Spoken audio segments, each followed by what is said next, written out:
we're going to be playing a kind of a game, and Mr. Mike says he has had a bunch of success doing this in the past, so I would like to invite up 24 volunteers for this game, and I will explain it once we have our 24 people. So we are going to be making teams of 2, so if there's 2 people who want to come up together, I'll wait for 24 volunteers to come up to the stage. Let me share an example of what happened. About 10 years ago, we had a similar experiment, and you will get randomly, we pick a little note that will be given to you. They are from atheist to Zoroastrianism. We don't know what you get. Whatever it is given randomly. For the next 10 to 15 minutes, you will act as if you're a Zoroastrian, Hindu, or a Muslim, or a Christian. A verse will be given to each one of you, and the team will read the verse, and Rabia will call randomly to one team at a time and ask them to read the verse that was given and explain what they understood. This is the way to understand other people. A lot of us hear things about other religions, we don't really read it. Until we read it, we don't know the truth. Finding the truth is your own responsibility, and it is very liberating. The first person that came up in Dallas was an African-American Baptist, Southern Baptist preacher. He walked up. I want to be in the program. And we got, the first thing we pulled was for atheism. He took it and he hesitated. We said, Pastor, you don't have to be an atheist for the next 20 minutes. You can give it back and walk back if you want to. That's entirely your choice. He said, no, I want to be. And then one of the here, how many of you know Rizwan Jaka here? He is the head of the Adams Center. Like that in Dallas we had Mr. Sulaiman. He was the head of all Muslim organizations. He got Hinduism and one got for Zoroastrianism. At the end, we will do this program. Let's go. Mr. Mike definitely explained this more eloquently than I could have, so thank you so much. So, can I have my first pair of volunteers? 2. We need 2. Please come up. And be aware Can I have the orange one? center here. First of all, let's give a big round of applause for Mike and his team. Thank you. 6. She has better English than me. My English is horrible. Nanak says, may I be blessed with vision to realize your blessings in your order, and thus be a thankful offering to you, that your name, O timeless infinite being, may rise forever, and in thy will, may there be well-being of all humankind. Here's my interpretation. You don't have to be really agree with me, but here's my interpretation. My interpretation is God created us from man and woman, from different tribes and countries, from different background and race, in order to do just for one reason, in order to get to know each other. Now imagine if every single one of us, we all look the same, and every single one of us is just like having the license with the numbers. This life maybe just get boring, you know.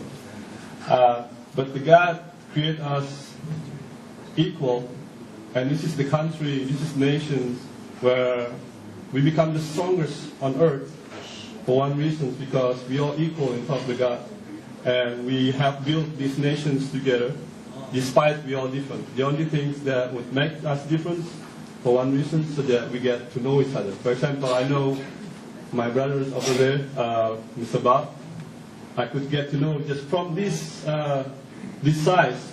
It's amazing. God make us so much different. Why? So that we could be able to get to know each other. That's all my question. Thank you very much.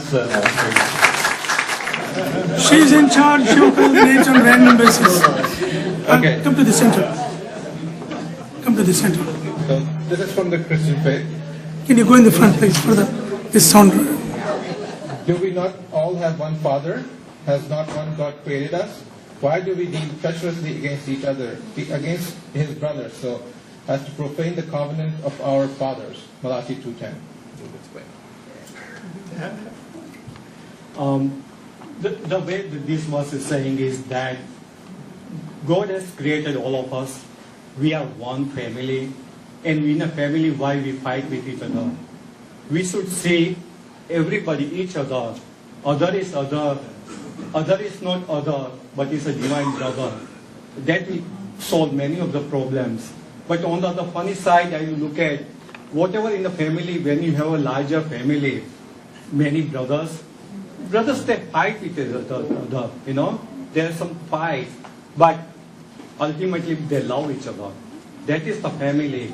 If all the brothers, they don't have agreement all the time, there will be disagreement among brothers. But we have to work it out with love and affection. That is what it is. This is a God who made us, who runs our body, who makes blood from the food. That is the God, and we should respect each other. What is your religion? I am Hindu.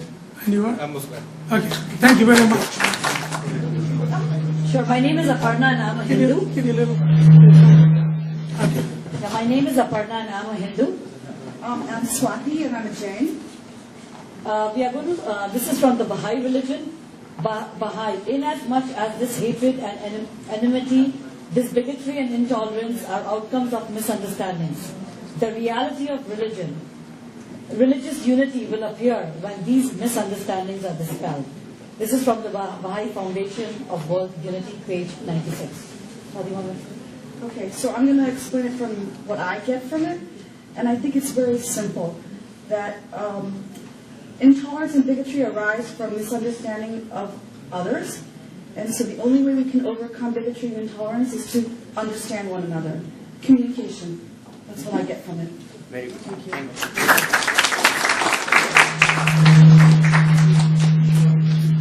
The problem is never religion, it is individuals. Sure. I'm Beth Akiyama, and I'm a Scientologist. This is from Jane. A little bit closer. This is from Jane. Right faith, knowledge, and conduct are a way to salvation. And what I got from this is that it's not only one thing or another. You have to have this combination of things, and that you have to trust in the fact that you can trust one another, and you can have faith, and you can then really learn about each other, and learn about your own religion, learn about spirituality, and learn about people and your mind and how things actually work, and not just take it from others. You know, when people are so negative, like we've seen in this last year, you just get ideas about it, but you have to actually know. You have to find out for yourself.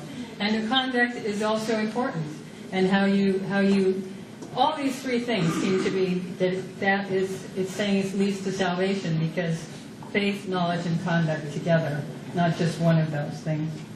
That's what I got out of it. Thank you.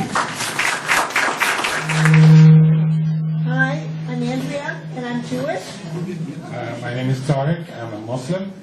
So this is Zoroastrian. It says that nature alone is good, which refrains from doing unto another whatsoever is not good for itself. From Zen Avesta 91:5. It seems it is another version of the golden rule. However, to explain it, it's fairness. It really emphasizes fairness. So if you want to be treated fairly, you have to treat others fairly. At the same time, if you want to understand people or to be understood, you have to understand people first. So it's fairness. Once you have treated people fairly, you will accept them, and you will be accepted. You embrace them, you will be embraced. If you don't do this, it is not a good nature. So it will be contradictory to what is a good nature. That's it. My name is Frank Smith, and I'm Christian. John Fast, and I'm Christian. Islam. O mankind, we have created you from a male and a female, and made you into nations and tribes, that you may know one another. Verily, the most honorable of you with Allah is the one who has piety. We think the reference to nations and tribes is intended to tell us that there's more than just ourselves, that we're part of a much broader community, and that Allah expects us to be pious and kind to others, and not just focus on what is in our own best interest.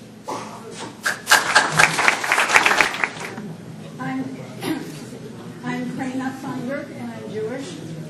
Chuck Feinberg, and I'm Jewish. We go together. And we have from Scientology.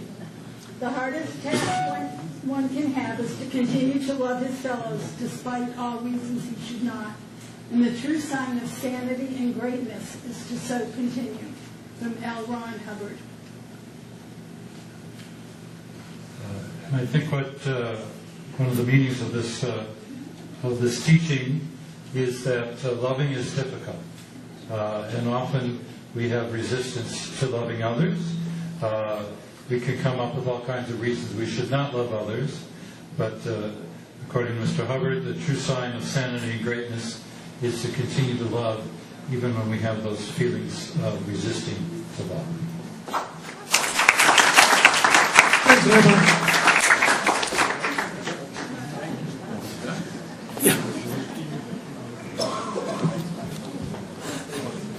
My name is Alan, and I'm Mormon. My name is Rashid Hassan. I'm a Muslim. I rather say I'm a person of faith. And right now we are relatives of the Feinbergs because we're both Jewish. So here we go. You shall not hate your kinsman in your heart. Reprove your neighbor, but incur no guilt because of him. You shall not take vengeance or bear a grudge against your kinsfolk. Love your neighbor as yourself. I am Adonai. So I just learned today that Adonai is the name of God. So this is the word of God, and I think it basically talks about that we need to treat our neighbors and our kinsmen in a similar fashion, with kindness and not any hatred. As well as whenever we need to reprove them, we do it in a way that is a positive way to do it.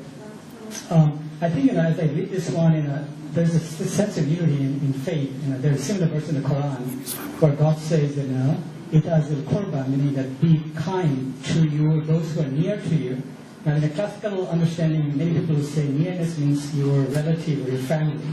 But in today's global village, everybody is near to one another. We live in the world, this planet, very tiny planet. So I think we should consider all of us, the 6 billion people, as our neighbors. And I think we can really take lesson from this, that we should be thinking of all of us as neighbors.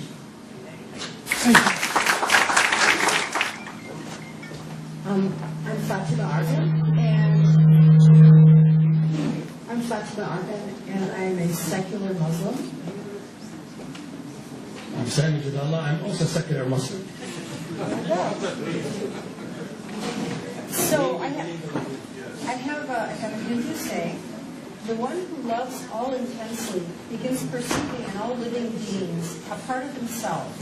He becomes a lover of all, a part and parcel of the universal joy. He flows with the stream of happiness and is enriched by each soul. And this comes from the Yajur Veda. Did I pronounce that right? Yajur Veda. Okay.